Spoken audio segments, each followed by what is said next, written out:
இதுதான் 2013 இருந்த Beijing and இதுதான் இப்போ இருக்கிற பெய்ஜிங் அண்ட் இதுதான் 2013 இருந்த டெல்லி அண்ட் இதுதான் இப்போ இருக்கிற டெல்லி. இந்த ரெண்டு சிட்டிஸுமே ஒரே ப்ராப்ளம் தான் ஃபேஸ் பண்ணுறாங்க, which is air pollution. But பெய்ஜிங்னால மட்டும் எப்படி இந்த அளவு சேஞ்சஸ் கொண்டு வர முடிஞ்சது?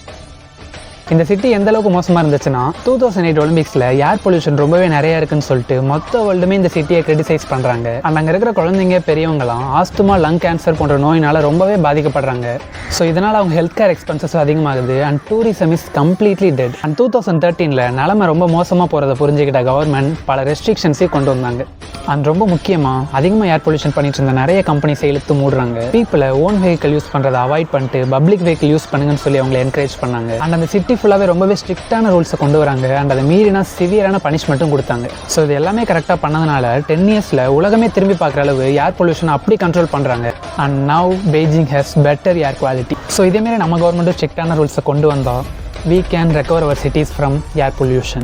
நான் இதேமாரி நிறைய விஷயத்தை ஷேர் பண்ண விரும்புகிறேன். அண்ட் நீங்களும் என் கூட சேர்ந்து நிறைய விஷயம் தெரிஞ்சுக்கணும்னு நினச்சிங்கன்னா நம்ம சேனலை மறக்காமல் சப்ஸ்கிரைப் பண்ணிக்கோங்க.